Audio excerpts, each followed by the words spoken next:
L'histoire que je vais vous raconter est pleine de bruits et de fureurs. Il s'agit de l'histoire de la langue française.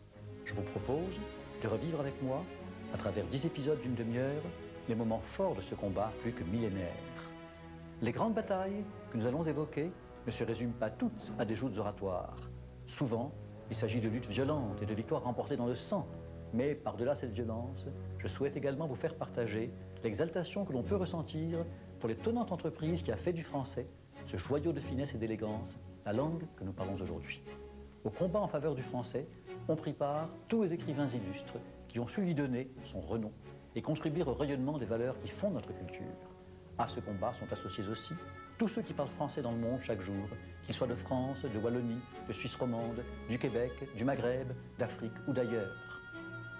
À travers ce combat, nous savons, nous sentons qu'il s'agit tout simplement de défendre notre manière de concevoir, de dire et d'écrire le monde. Revendiquer le français comme une langue riche, moderne et efficace, telle est la clé de son rayonnement dans le monde de demain. Tel est aussi le moyen de témoigner en faveur de toutes les autres langues.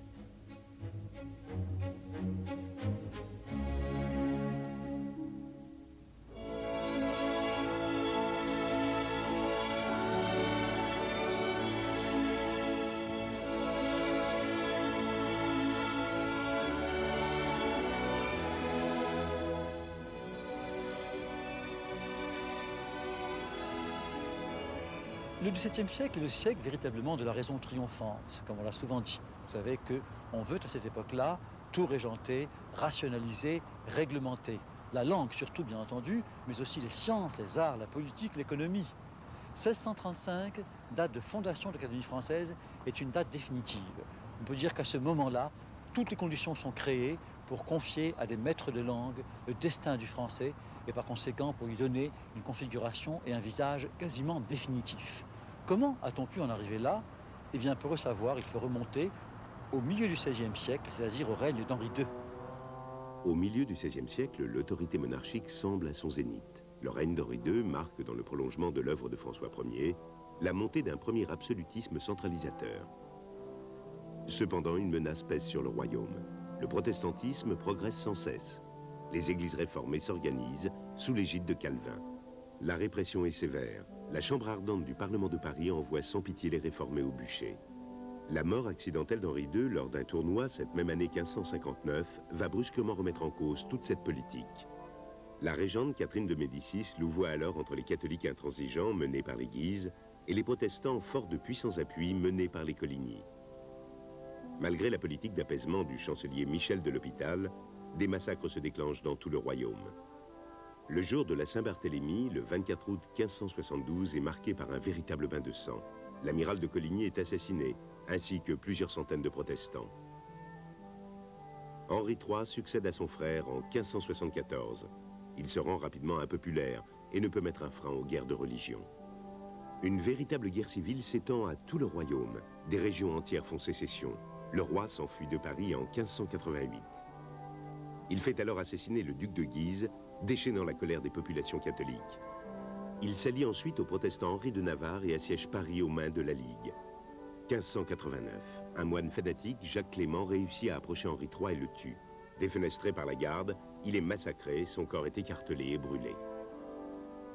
Son successeur Henri IV, appuyé par les Anglais et les Hollandais, poursuit le siège de Paris, toujours aux mains des ligueurs catholiques, qui reçoivent des renforts d'Espagne et d'Italie. Après ces années de chaos, Henri IV peut enfin se lancer à la conquête de son royaume.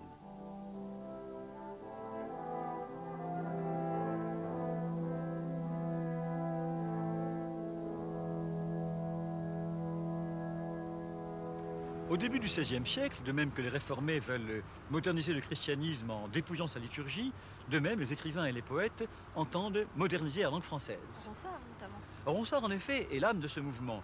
Il crée autour de lui un ensemble de poètes, un mouvement qu'on a appelé la Pléiade, par évocation de la fameuse Pléiade antique qui regroupait 7 poètes anciens. Et effectivement, autour de lui, 6 autres poètes sont regroupés, c'est-à-dire Joachim du Bellay, le grand helléniste savant Dorat, Rémy Belleau, Jean-Antoine de Baïf, Jodelle et Pontus de Thiard. On considère en général 1549 comme une date charnière parce que c'est celle à laquelle Joachim du Bellay publie sa fameuse Défense et illustration de la langue française. Qu'est-ce qu'il entend faire dans cet ouvrage très fameux? Eh bien, essentiellement, condamner, rejeter l'héritage du Moyen-Âge et recréer une langue poétique avec des rimes, des rythmes nouveaux adaptés au temps moderne. Également, créer une langue par emprunt de vocabulaire pour l'enrichir jusqu'au foisonnement même. Et par quelle voie s'y prend-il?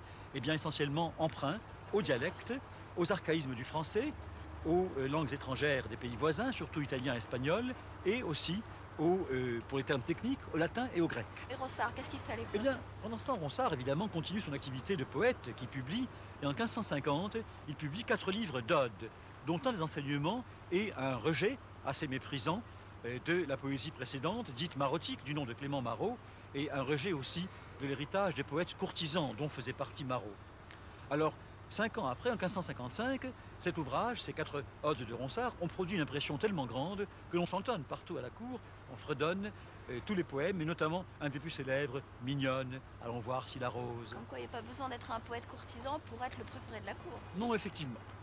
Un des enseignements essentiels de cette situation, c'est que le français, à travers cette richesse de la poésie, a acquis une sorte de renouveau et même de renom considérable. Et de fait, le français devient, à travers cet éclat des poèmes de la Pléiade, la langue de la littérature. Mais pas seulement. Au-delà même de la littérature, le français devient langue des sciences, notamment de la philosophie, des mathématiques, de la médecine. Et tout cela peut faire par conséquent que l'époque de la Pléiade est une époque de très grand rayonnement du français. Cependant, les choses évoluent, tout a une fin. Et vers 1585, la Pléiade connaît un mouvement de déclin.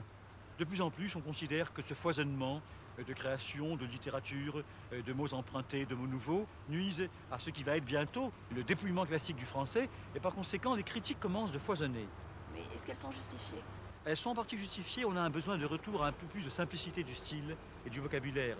Et ces critiques, au fond, sont justifiées surtout par quelque chose, c'est que, sous prétexte d'enrichir la langue, on l'avait en fait inféodée par un très grand nombre d'emprunts aux langues anciennes, latin et grec, dont on voulait justement se libérer et s'affranchir.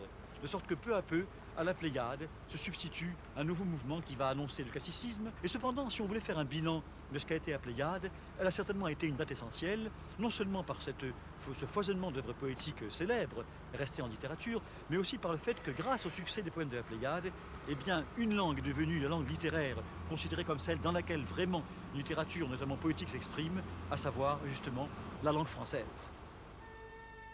L'abjuration d'Henri IV rend enfin possible le sacre du roi et sa légitimation.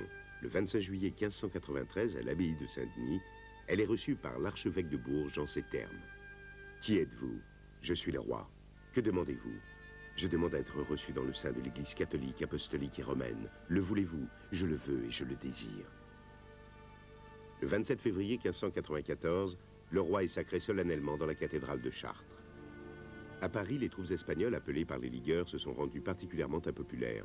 C'est ainsi qu'Henri IV pénètre dans la capitale grâce à l'aide des habitants. Le monarque poursuit la reconquête des places fortes du royaume. Il entre à Lyon en 1595.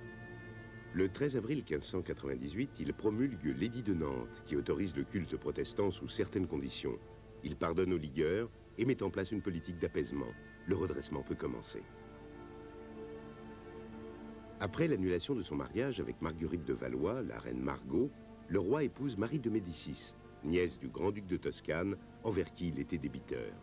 Le mariage est conclu par procuration le 5 octobre 1600. L'agriculture, vitale pour la subsistance des populations, est relancée et planifiée.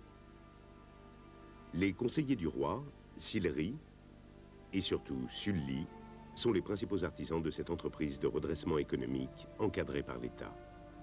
Le développement de manufactures de textiles, de cristallerie, l'exploitation des mines et carrières donnent un nouvel essor industriel au pays. La France étend sa domination au-delà des mers. Samuel Champlain fonde Québec en 1608 et remonte le Saint-Laurent. Or, le 14 mai 1610, le roi tombe sous les coups d'un visionnaire exalté, Ravaillac. Il laisse derrière lui un royaume riche et pacifié et un fils de 9 ans.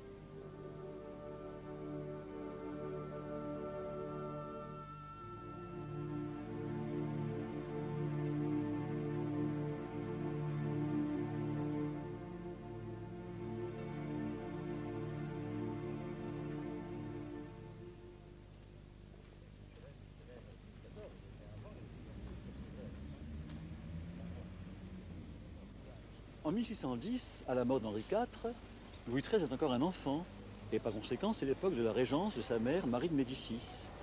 Et dans ces premières années, cette première décennie du XVIIe siècle, on voit se former le talent et se créer la compétence d'un poète très important qui est Malherbe.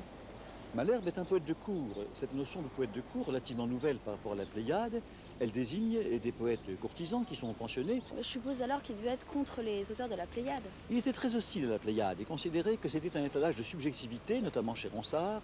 Il considérait aussi qu'il pliait les anciens et que, d'une manière générale, ce n'était pas un modèle à suivre que ce qu'on faisait dans la poésie de la Pléiade. Alors quel modèle il préconise? Eh bien lui, il recommande quelque chose de nouveau. D'abord, une langue qui va être précisément la langue classique, dont il fixe les grandes règles.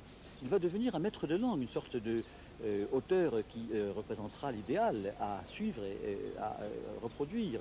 Et il recommande par conséquent d'éviter toutes les formations qui avaient eu cours durant la Pléiade, même des mots comme des formations composées qui paraissaient désuètes comme porte-ciel ou blond doré. Et donc tout cela est éliminé. Il demande également d'éliminer les mots dialectaux qui ne sont pas compris de tout le monde, notamment des Parisiens. Et par exemple, un mot comme ja, aujourd'hui c'est déjà, ou gonflé, c'est un mot dialectal, sera banni avec Malherbe désormais du français. Il condamne aussi les inversions. Par exemple, j'ai l'enfant vu pour j'ai vu l'enfant, pour un certain nombre d'autres choses. Il condamne donc tout ce qui nuit à la clarté, à la pureté classique. Et on peut dire que finalement, c'est un poète qui fixe des règles extrêmement précises. Mais est-ce que finalement il ne condamne pas un peu l'émotion aussi? Écoutez, c'est le règne de la raison. Et Malherbe, on peut considérer que c'est vraiment celui qui fixe un intérêt de la littérature pour les thèmes qui intéressent généralement l'homme. La raison, l'expérience, les choses de la vie, et non pas les choses de l'amour, les choses du lyrisme ou l'émotivité, la subjectivité qui sera, bon, qui était un petit peu le cas de la Pléiade à la fin du siècle passé, et puis qui sera beaucoup plus tard, 2 siècles après, les thèmes principaux du romantisme, ça c'est vrai. Bon, c'était quelqu'un qui était à la recherche d'une pureté classique, d'un dépouillement finalement, et du point de vue de la langue, il disait, non sans paradoxe, que cette même langue dont j'ai dit que c'est une langue qui devait être chercher ses modèles du côté de la langue noble, des usages de l'aristocratie, elle devait aussi se donner pour modèle la langue des crocheteurs du port au foin, c'est-à-dire les gens les plus simples, les gens du peuple de Paris qui parlent une langue finalement très simple, mais qui devaient aussi être capables de comprendre. Donc ça n'est pas tellement paradoxal, c'est une langue qui doit être à la fois très pure, très classique et accessible à tout le monde. La conséquence, c'est une langue très dépouillée et, peut-on dire, légèrement appauvrie. Il y a des mots qui disparaissent désormais. Par exemple, on ne pourra plus jamais utiliser pendant très longtemps, pendant plus de 50 ans, un mot comme chose, considéré comme vulgaire, comme trop vague, ou comme poitrine, considéré comme trop concret, trop précis. C'est un peu nier l'évolution naturelle de la langue, parce que... On peut le dire, mais c'est aussi éliminer tout ce qui lui semble nuire à une évolution vers plus de pureté. Donc on peut dire, si on veut se résumer, qu'on voit se succéder avec Malherbe à cette espèce d'ensemble d'inconvénients d'une anarchie, les rigueurs d'un magistère exigeant. À la mort d'Henri IV, la minorité de Louis XIII entraîne la régence de Marie de Médicis. Peu douée pour les affaires politiques, elle subit l'influence de son entourage, en particulier de Leonora Galigai et de son mari Concini. La noblesse s'agite. Les États généraux sont convoqués en 1614, pour la dernière fois avant la Révolution de 1789. Les divisions internes de cette assemblée sauvent l'absolutisme royal. L'assassinat de Concini, le 24 avril 1617, est organisé par le jeune Louis XIII, qui éloigne alors sa mère. Marie de Médicis favorise secrètement le cardinal de Richelieu, ancien évêque de Lyon, qui entre au conseil en 1624. Cet homme, remarquable par son intelligence et son pragmatisme, s'impose auprès du roi dont il rétablit l'autorité. Reprenant La Rochelle aux protestants en 1628, il pratique à leur égard une politique de relative tolérance religieuse, mais exige une complète soumission à l'État. Jusqu'à sa mort en 1642, il réorganise l'administration royale, les finances, le commerce et la marine. En politique extérieure, il se lance dans une série d'alliances complexes. Il s'allie au roi protestant Gustave Adolphe de Suède pour lutter contre les Habsbourg catholiques lors de la guerre de 30 ans. Sa remarquable habileté se double d'un goût certain pour les arts et les lettres. Il comprend l'importance de l'opinion publique. Il utilise comme instrument de propagande le premier journal La Gazette de Théophraste Renaudot. Il fonde en 1634 l'Académie française. Il réorganise aussi la Sorbonne, faisant bâtir la chapelle sous laquelle il est inhumé.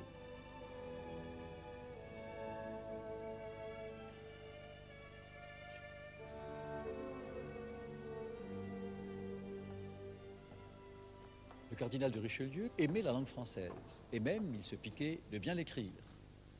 Il avait un rêve. Il songeait très fortement à lui donner, comme à d'autres domaines et symboles de l'État, une loi officielle. Il avait autour de lui d'ailleurs un cénacle de lettrés. Un salon? Une sorte de salon privé. Bientôt, un érudit célèbre, Chapelain, informa le cardinal qu'il existait un autre cénacle qui se tenait chez Conrart, un conseiller royal, avec des amis, des belles lettres, des amis personnels de Conrart, comme Godot, comme Maleville, comme Habert. Quel est l'intérêt de Chapelain de parler de cet autre cercle, Richelieu? Eh bien, Chapelain avait une idée particulière lorsqu'il avertit Richelieu. En effet, Chapelain admirait énormément la fameuse Académie florentine della Crusca, qui avait été placée sous la protection de Pierre de Médicis. Et ce dont il rêvait, c'était de donner à la France une institution littéraire comparable. Alors Richelieu, averti par Chapelain, donc, envoie son secrétaire Boisrobert pour aller proposer à ces messieurs, Conrart et ses amis, sa protection. Ça signifie quoi, sa protection? Ça veut dire pour les pensionner, purement et simplement, Les financer, avec les financer, avec naturellement une autorité de l'État sur eux. Alors, au début, évidemment, il marquait quelques réticences parce qu'il n'était pas tellement content, enfin, initialement, de cette mainmise ou cette espèce d'autorité que l'État voulait s'assurer sur leur projet. Mais ils eurent vite fait de voir les avantages d'une telle situation, d'autant plus que c'étaient les écrivains loyalistes qui, un peu comme Malherbe écrivant en faveur du pouvoir monarchique, considéraient qu'il convenait d'affermir la langue française comme symbole de l'État. Le 13 mars 1634, une compagnie est fondée qui, à l'origine, comporta 27 membres. Ces membres étaient choisis par l'autorité monarchique ou... Non, ils étaient cooptés entre eux. Et c'était ainsi qu'ils appartenaient à l'Académie dès lors qu'un d'entre eux radiait tous les suffrages, ou la plupart des suffrages. Alors, ces membres donc, qui tinrent leur première séance le 13 mars 1634 se constituèrent une semaine plus tard encore, qui s'appela l'Académie française. Et cette Académie française reçut même, le 25 janvier 1635, une date importante, considérée généralement comme celle de sa création proprement dite, les lettres patentes du roi. C'est-à-dire? Elle devenait, par lettres patentes du roi, un corps officiel de l'État, bien davantage que le cénacle privé de Richelieu lui-même. Alors, du fait qu'elle devenait un corps officiel de l'État, l'Académie française reçut des statuts. Ces statuts comportaient une cinquantaine d'articles, parmi lesquels on peut retenir trois des plus importants, l'article 24, le 25 et le 26. L'article 24 conférait comme mission aux académiciens de donner à la langue française des règles certaines et de la rendre pure, éloquente et capable de traiter les arts et les sciences. L'article suivant, l'article 25 que j'ai cité, leur recommandait aux écrivains de puiser leur modèle parmi les meilleurs auteurs. Les meilleurs auteurs, les académiciens? Non pas nécessairement les académiciens qui se seraient ainsi épaulés par solidarité de corps entre eux, mais les écrivains, très souvent académiciens ou candidats à l'Académie, qui, par leurs œuvres, radiaient les suffrages, par leur qualité, de l'ensemble du corps social. Et le dernier article, 26, stipulait qu'il devait être composé, dans de bons délais, une grammaire, un dictionnaire, une rhétorique et une poétique. Ainsi, on peut dire qu'en 1643, c'est-à-dire à la date de la disparition de Louis XIII, il existait désormais une Académie française, c'est-à-dire un corps qui était chargé du soin permanent de la langue française et qui était de surcroît un corps officiel de l'État. Louis XIV est encore un enfant à la mort de son père. Sa mère, Anne d'Autriche, aidée par le cardinal de Mazarin, doit exercer la régence. Encore une fois, le pouvoir est ébranlé par des révoltes. C'est la fronde des membres du Parlement, puis des nobles. Louis XIV se souviendra longtemps de ce dernier sursaut contre l'absolutisme monarchique. Dès sa majorité, il va établir un pouvoir sans partage. Sous son règne, la fonction royale est magnifiée, sacralisée. Versailles en constitue le centre de gravité. C'est ainsi qu'il assurera durablement son contrôle sur la noblesse. Le roi Soleil affirme son autorité sur l'Église de France et n'hésite pas à s'opposer au pape. Louis XIV s'appuie sur Colbert pour consolider l'emprise de l'État sur la nation. Il réorganise les conseils, l'administration royale et contrôle totalement les parlements. Le colbertisme structure une véritable industrie d'État, faite de manufactures telles que les Gobelins. Les premières chambres de commerce apparaissent dès 1664. Le protectionnisme rend le solde de la balance commerciale positif. Ainsi, l'absolutisme royal, centralisateur, imprègne toutes les composantes de l'administration, de la société, de la religion et de l'économie.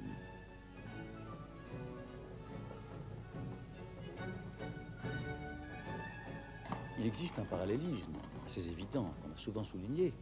En effet, de même que d'un côté l'on a une conception monarchique du pouvoir très centralisée, notamment dans des domaines comme l'administration, comme l'économie.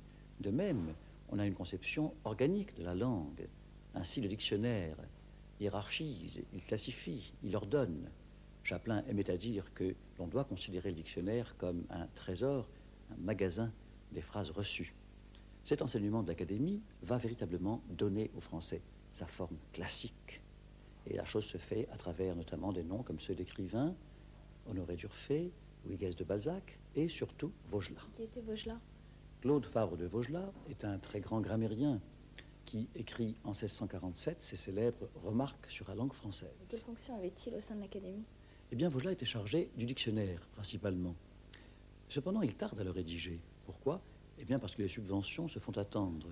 Or, Vaugelas meurt en 1650, de sorte que le dictionnaire ne sera publié qu'en 1694, beaucoup plus tard, soit plus de 20 ans après l'installation, assez confortable, des académiciens au Louvre par Colbert. Mais quelle langue prenaient les académiciens et donc Vaugelas à l'époque? La langue qu'ils prenaient, c'était essentiellement celle qui est reflétée par la fameuse notion de bon usage. Qu'est-ce que le bon usage? Eh bien, c'est l'usage de la cour, évidemment, qui rejoint principalement, pour l'essentiel, ce que Vaugelas appelle la plus saine partie des auteurs de ce temps. Cet usage, il est ennemi de tout jargon de spécialité, ennemi également du pédantisme latinisant, et il épure la langue.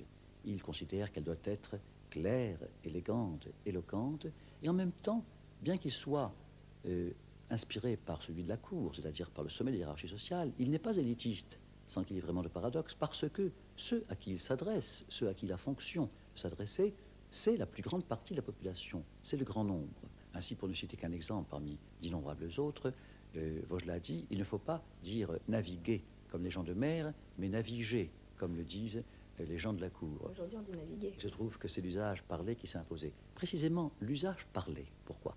Eh bien, parce qu'une autre distinction très importante que Vaugelas prône, c'est la distinction entre le parler et l'écrit. En fait, le bon usage, ce serait la langue écrite. D'une certaine façon, on peut dire que oui. Or, ce qui est certain, c'est que c'est à partir de cette époque que commence à se dessiner la distinction essentielle. Il y a certes des passerelles tout au long de l'histoire du français entre l'écrit et le parler. La distinction essentielle entre l'écrit et le parler, caractéristique du français jusqu'à nos jours, c'est de cette époque-là qu'elle date. Durant le règne de Louis XIV, les arts, à l'image des lettres, sont soumis à la toute-puissance royale, qui impose un véritable carcan étatique. Le caractère d'un art qui se veut purement français et même d'État est affirmé dans ce contexte. Par exemple, pour la façade du Louvre, il préfère choisir le projet architectural classique, conçu par les architectes français Claude Perrault et Levaux, et rejette le projet de colonnade baroque de l'italien Le Bernin. De même, la statue équestre de Louis XIV, dans laquelle Le Bernin avait mis toute sa fougue, est reléguée dans un coin du parc de Versailles. Seule la majesté et la sérénité olympienne du classicisme pouvaient convenir au roi Soleil. Le monarque, par ses interventions directes, a ainsi laissé une empreinte profonde sur l'art du grand siècle. Le peintre Charles Lebrun avait fondé en 1648 l'Académie des Beaux-Arts. Elle siège au Louvre dès 1656. Louis XIV honore à plusieurs reprises ces institutions de sa royale présence. Ainsi, cette visite solennelle en 1681 à l'Académie des sciences. Cependant, ces académies ne jouirent pas du prestige de la première d'entre elles, l'Académie française. Mais c'est bien plus tard, sous le Premier Empire, que Napoléon l'installera sur la rive opposée de la Seine, dans l'ancien collège des Quatre Nations conçu par Mazarin. Aujourd'hui encore, les immortels siègent sous cette coupole qui est devenue le symbole de l'Académie française.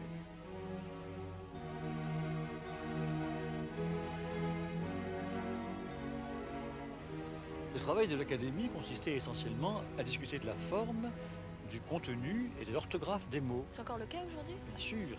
Les discussions souvent étaient très longues. Par exemple, pour prendre un exemple parmi beaucoup d'autres, on pouvait se demander longuement s'il fallait dire jusqu'aux aujourd'hui ou jusqu'à aujourd'hui. Une fois qu'elles étaient prises, les décisions de l'Académie étaient suivies à la lettre. Et la conséquence de cela, bien entendu, c'est que son pouvoir était très grand. Mais jusqu'où allait ce pouvoir? Eh bien, l'autorité de l'Académie était tellement grande que la plupart des grands écrivains de l'époque classique se fondaient sur son jugement et allaient jusqu'à remanier leur écriture en fonction de ses réactions. Ainsi, c'est ce que fit, par exemple, Racine, et ce que fit Bossuet, et ce que fit même Corneille. Son cas est particulièrement intéressant puisque Corneille, le Cid de Corneille, dont Richelieu souhaitait qu'une lecture critique fût faite, fut lu par Chaplin, qui publia sur le Cid ses sentiments sur le Cid. Bah. Et Corneille, vers 1660, à une époque où il avait écrit la plupart de ses tragédies, tint un compte si exact des remarques qui avaient été faites qu'il commença de refaire, de rédiger un certain nombre de vers, même certains vers qui étaient bons, pour les remplacer par de moins bons. Voilà. Oui, mais alors finalement, à quoi ça sert de réglementer la langue si c'est pour finalement nuire à la création littéraire? Ah, ben, il est certain que l'Académie pouvait se tromper, que quelquefois les contradictions existaient, cela est inévitable. Essentiellement, le problème, c'était qu'il y a une sorte d'antinomie, de contradiction entre deux choses à concilier. D'une part, le respect de l'histoire de la langue, de son évolution, et puis le besoin de la fixer. Mais malgré tout cela, malgré les brocards de beaucoup d'autres, de beaucoup d'écrivains, on peut dire qu'en gros, le travail de l'Académie fut extrêmement bénéfique pour la langue. Elle qui était un corps constitué de ce qui représentait l'État, en même temps du reste que l'Église, que l'armée, et pas seulement de spécialistes de la langue ou de lettrés. En gros, on peut, pour conclure tout cela, dire que l'Académie est typique de quelque chose qui est une constance de la vie culturelle française, c'est que la langue en France est une affaire politique tout autant qu'une affaire culturelle.